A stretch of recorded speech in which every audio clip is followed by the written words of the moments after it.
just a hack. It's just an absolute hack. And he gets his ass kicked by his teammates every week. It's just, it's terrible. It's just terrible. Welcome back to Hack City. Joe DeLeone, Sean Anderson, two former college football players from the University of Rhode Island. Today we are recapping action from week 4 of FCS football play. Everyone's upset. It's week 4. College football's in full swing.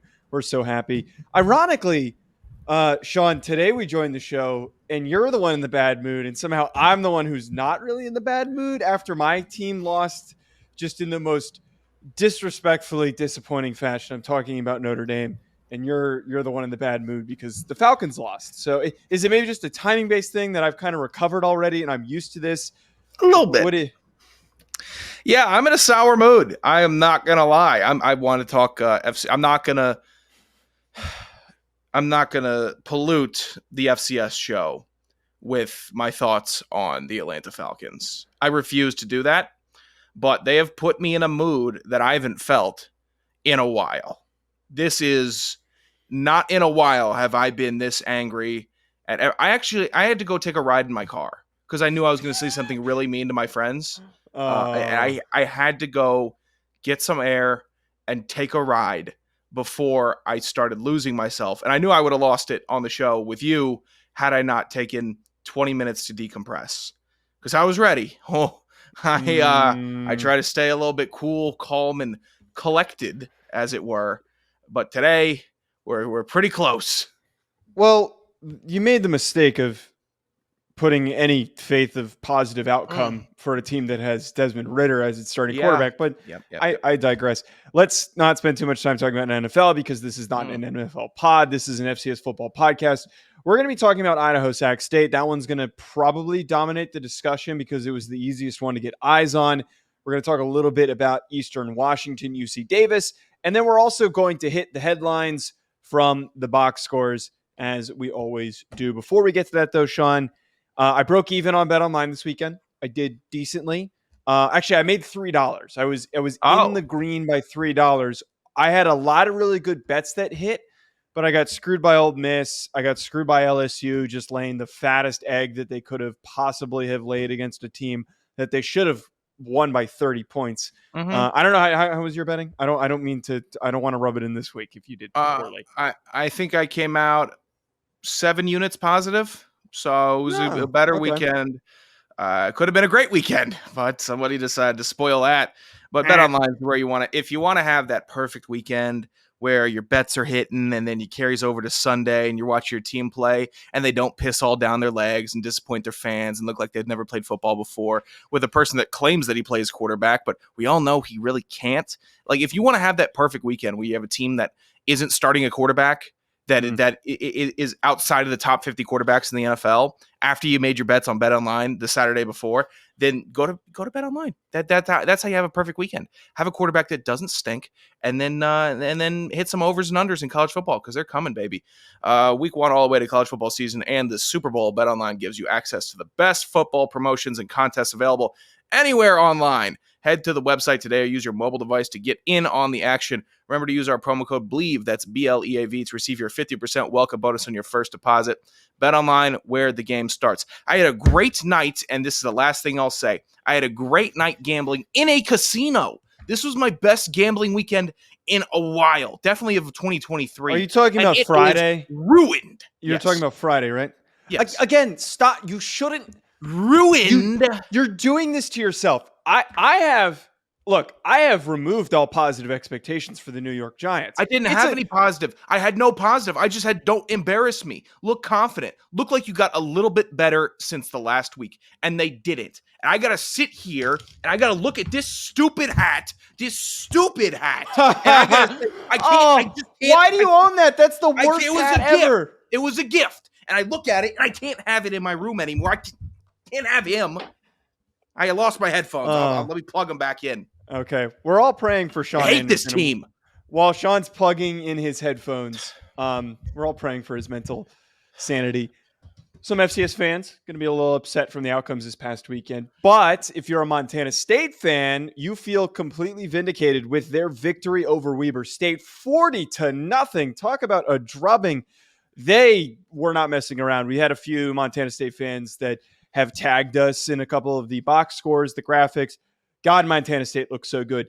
I have to reiterate here. I can't move, for all the fans who have said this and asked me, I can't move Montana State ahead of North Dakota State after North Dakota State didn't play anyone this weekend and Montana State has one loss. That's an awesome win. That's a great win, but it's week 4.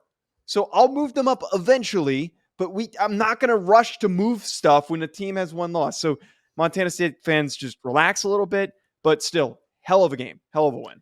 Yeah, take pride in that win. Weber State is no slouch, and you outcoached them, and you outplayed them, and you beat them in every facet of the game. So be happy that your team was able to do something. And you said it before even the box score takeaways. These games, week 4 was a little bit bonkers. Everybody's moving. Everyone, big wins, big losses all around. UNH fell to Delaware 29-25. Okay, yeah, CAA is starting their bit early. They are starting early with just punching up and punching down. It is going to be a mania in this conference this year. It will be. Yeah, Delaware, I was kind of waiting to see, where did they fit? And I actually admittedly thought that Delaware wasn't going to be, I thought that they were going to notch a bad loss and we'd move on from them. But They did the opposite. They did the opposite and they showed up in this game. I almost debated us recapping this one. I decided to go with EWU UC Davis instead, but still, that's a really strong game. One of the most controversial things that has come out of this weekend is keeping Montana ranked after they fell to NAU 28-14. It has been a really troubling season for them so far this year. I moved them all the way down to 25, and my counter argument to that right now is it's a bad loss, but it's only week 4.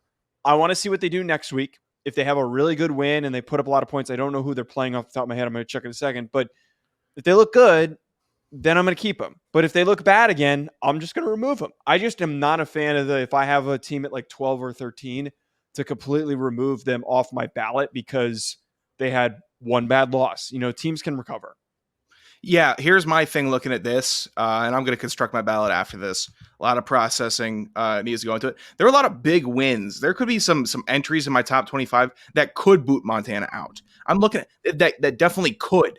And so it's going to be basically a game time decision for me, whether or not, because Montana's not going to stay in the teens. They're going to be somewhere in the low 20s. So now I got to look who's on the bubble and who had a better win this weekend. Would I put Elon in over Montana? Maybe. They had a good win this weekend. They had a really good win. Who they beat? They beat Campbell, and they had a good, solid win over Campbell. So I'm sitting here that's a tough way. That's a tough way for me. Yeah. It's just tough after week 4. Look, I'm going to say this, and maybe some fans get upset over this. It doesn't freaking matter who I put in that 20-25 spot after week 4. It really doesn't. It seems like that is actually the 5-team bracket that causes the most contention with fans when it comes to the polls. I'm going to put Presbyterian there next week. I'm going to put Presbyterian. Craig will let you know about it. Yeah, I'm the only person who rank. Just to prove a point. I'm going to put. I'm not actually going to do that. Craig, don't yell at me, please. Next outcome, Sean. Sorry not to cut you off, but SEMO falls to Eastern Kentucky. Close loss, 41-38. I moved them back a little bit, but still, there's a lot of these teams in this conference are just I don't know what it is. It is just a beat up on everybody type of a year. They are battling. I don't know. There is some battling going on in week 4. That's what I'm talking about. Do we say goodbye to a ballot almost entirely for the year in Samford, dropping a big one versus Chattanooga, 47-24? What? Okay, wait. What do we do? What? Since when have we alternated this segment? I thought we always alternated it. We didn't do it the last 4 weeks. Well, I stall when you leave me to my devices, so I'm trying to set you up to cut out some of the time of my babbling. Okay. All right. I guess we're just going. What's wrong with that? We didn't talk about it. You think you transition well? You think you transition well enough to be able to take every single one? I was doing it the last 3 weeks. I'm so confused right now. Okay, sorry. I'm getting Anderson came in and had a note and decided we're going to change one aspect. Oh, thanks for telling me that before the show. That's whatever. Samford, I moved them out after their loss to Chattanooga. Not a good start to the season. No. All right, last one. our team. I took the last one. I took the last one. You get this one. Alternating. It's like, isn't this helping the flow of the show? I want to go on a Chris Berman type rant, but I'm not going to. I'm obviously joking. University of Rhode Island, though, this is probably the most disappointing outcome from the week. 35-9. I don't know what happened. Absolute egg lay by Rhode Island. Just gross. Didn't show up. Bad optics. It just did not look together. Didn't look ready. The score of this alone, I mean, it wasn't really close after the first quarter. It felt like, when Villanova got up 14-0, didn't feel like they were going to give that up. So they looked hungrier out there, and they were with a big demonstration of a win that will kick you or I off of my ballot after this week. It will. Oh, you're completely taking them off? It will take them. This loss will take them off for me. I'm not going to, because Georgia State is receiving votes for the top 25 and they're 4-0 and they played them really close. So I think that URI has some recoverability here. That's not a good looking loss, man. I believe they have recoverability, but they need to beat a Delaware, a UNH. They need to beat somebody. They can't. Yeah, they just need to. Yeah, we got to get them. We got to get them a win. They can't just beat up on the back end of the CAA teams. All right, talking about first here, Idaho versus Sac State. Idaho ends up pulling out in a close game over Sac State. They end up winning 36-27. I saw a lot of really good things from this Idaho offense, and I'm all in. I had them ranked as a top 4 team last week, and I think I'm probably one of the only people that didn't have to move Idaho up after they beat Sac State, because I had them, I think, appropriately ranked. But you had them at 4? I had them at 4. I've had them at 4 for a while now. Good for you. Really love the Hayden Hatton Giovanni McCoy connection. And I had this takeaway that I think Idaho is going to go very far this season because they can stretch the field. Teams that can stretch the field are dangerous in FCS football because there's not a lot of skill position players and quarterbacks that can make that connection. And just in college football in general, I feel like Giovanni McCoy kind of gives me some of those Cam Ward vibes. Maybe not at that elite level, the same level, but it's, there's some of those senses where I watched Giovanni McCoy. He's aggressive. He throws the ball downfield. He's a really good improviser. He's not afraid to take those shots. And because they can connect on those shots, they can score from any spot in the field. I think Hayden Hatton, again, really good tight end. And then they've got a lot of really nice receivers and running backs. That offense just looks so good. And Idaho's win here over Sac State really, really proves it. This is a huge win. And this isn't a Giovanni McCoy's looked really smooth and solid during the first couple weeks. You're going up against one of the top dogs in the nation in Sacramento State. And I was comfortable calling them that before this game, and I'm still comfortable calling them that after this game because realistically it was a 3-point victory for Idaho. It was. And then you have the crazy ass lateral touchdown, makes it 36-27, worse optics. This is a massive win for the Vandals because McCoy stayed composed the entire time. He completed his passes. He made the right decisions. He only had 6 incompletions versus Sacramento State, who applies pressure on your offense and your defense. They are a pressure-loaded team. And he just worked in the system, didn't do too much, but when he needed to get aggressive and he said, I need to make this play, I need to make this throw, he did. So Giovanni McCoy, stock rising quickly. Anthony Woods on the ground also, averaging 5 yards a carry. Massive for Idaho. Couldn't be a bigger win unless they took down North Dakota State or South Dakota State. It could not have been a bigger win. It's really funny that you bring up, by the way, Sac State, I didn't move them back that far. Sac State's still a really good team. It's really funny that you bring up the completions thing or the incompletions for Giovanni McCoy that he had 6 because Cam Ward had the same exact situation where he goes 34 for 28. Again, I just see so many things where there's that pinpoint accuracy when he's in a rhythm. He can do a lot of really good stuff. Look, Idaho fans, you better hope that he doesn't try to hop in the portal because this kid is really freaking fun to watch. Really freaking fun to watch. I think he's going to be drawing eyes. If there aren't many on him, they will be coming quickly. Yes. The other part of this, too, Sac State's offense looked nice. Marcus Fulcher was just a really good bright spot for Sac State's offense, like we talked about coming into this game. I think that what is going to help Idaho down the line is that it was very tangibly obvious that defensive line was just beating the crap out of Sac State's offensive line. Like, there were so few clean pockets to operate out of. I really think that D-line is going to be good enough to compete with the rest of the top teams in the Big Sky the rest of the season. Yeah, just took over. It took and just again applying the pressure the entire time. Caden Bennett could have had a similar stat line: 15 for 29, 236, 2 touchdowns. Pretty close. McCoy 50 for 21, 234, and 2. But Idaho's defense was able to force 8 more top of the mind, quick math, maybe 11 more incompletions. Just played better defense in a heavyweight fight where punches are being thrown and every little pass matters, every play matters. And in this one, it went to Idaho. Next one, it could have gone to Sac State.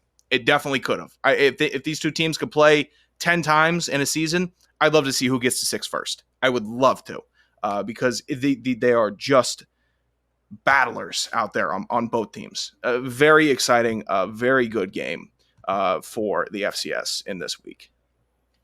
Eastern Washington versus UC Davis. This game was in a different light than the Idaho Sac State game. It was still very important, I think, for understanding the implications for the Big Sky. We're giving a lot of Big Sky love this week unintentionally. We could have gone the CAA route, and I think we get a lot of crap for over talking about the CAA. So you guys are welcome. We're not going to over talk about the CAA. Eventually, we definitely will. This game, though, Sean, Eastern Washington just nutted up where they needed to. They blocked a field goal that would have tied the game at the end. They had multiple forced turnovers, a pick 6. That, to me, and it's kind of funny, is like the defining aspect for Eastern Washington, that we're not the same Eastern Washington from a few years ago, where we live and die by how many yards we put up through the air. We are a more well-rounded, effective football team. And I think that that's more dangerous than having an Eric Berrier who throws for 700 yards. I think that is incredibly dangerous when you can get pick 6 and 2 other interceptions. Like, that is, or not 2 other interceptions, 2 other turnovers rather. Again, really, really good game. And we have already talked about Justice Jackson, who is their running back. Didn't have a crazy stat line. Just model of consistency. Yes, very consistent, and I think that he can continue to lead this offense to success when they need it. I think, as of right now, I am ready to say that Eastern Washington is good. They had the rough game against North Dakota State, lost by 3 in overtime to Fresno, beat Sela, and just beat UC Davis. So right now, they're good. But, Joe, they have just a battle for the rest of the year. They host Idaho next week. Go to Idaho State after, host Weber, go to Portland State, host Cal Poly. Then I have to go to Montana State and then close with Northern Arizona, which who knows what they're going to do. So they just have a massive stretch, and that's either going to be, if they're not worn down yet, I think that they're going to be battle hardened. If they're sitting there like, oh, we got away with it, or if they're licking their wounds a little bit, it's going to be a tough back half of the season for Eastern Washington. That's how it goes, because it's a hard ass schedule they have had so far. This is a difficult year scheduling. So maybe ends up being for the best. Look at us. Look how tough and gritty we are. Look, we're going to run the ball. We're going to throw it when we need to. Our defense is going to step up. That is optimal for Eastern Washington. Suboptimal is just playing for the next game. It's like living paycheck to paycheck. At some point, you got to be ready to say, oh, yeah, we got some savings here. Look at this. Yeah, we got a defensive backfield. Our quarterback's getting better. You got to be able to build up some savings in football. So hopefully they have. I think right now they're a good team. For a 2-2 team, I will say they are good. They're good. They could end up 4-6. Their 2 losses are to a ranked Fresno State team in overtime. Yeah. And North Dakota State. So it's like, what? This is a really good 2-2 team. I was immediately in on Eastern Washington, and I noticed not a lot of people were moving them up in their ballots or were really talking about them. And that's why I wanted to put them on here to talk about them today, because this is a nice gritty win. This is a nice, strong gritty, grind you out, make defensive plays type of a win that they needed. Let's see. I mean, next week's going to be – that is a tasty matchup. That's a tasty-ass matchup between Idaho and Eastern Washington. Really? That is going to be a big Week 5 play. Oh, God. By the way, I have to say this because some people have said in the comments that we're North Dakota State haters. I mean, I guess me being featured in the hype video is kind of solidified us as North Dakota State haters for whatever reason. But I think that Eastern Washington's performance justifies North Dakota State's placement as the number 2 team in the country, because you look at that 25-point win over Eastern Washington, a good Big Sky team, a highly ranked Big Sky team. And then on top of that, I've seen some people ranking Central Arkansas, and their last game was a win over Central Arkansas. So I think I might have. You might have read. Wait, I want to pull up what Central. Craig Haley had them ranked. Central Arkansas had a couple back-to-back good weeks. They put in a good performance versus NDSU, and then they just won this past week. Not the. Oh wait, they lost to Lindenwood. No. Wait, that was last year. Come on now.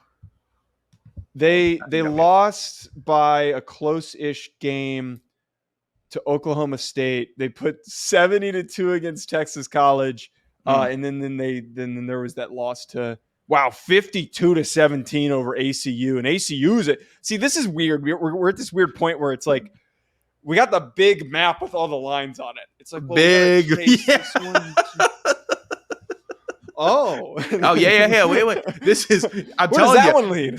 this poll, right now, this stretch. I think this Week 4 to Week 6 stretch going to be very difficult because which one of the creams is going to rise? Because some of these creams are going to fail. We're going to have some spoiled creams, but some creams are going to rise. So that's what we're looking for.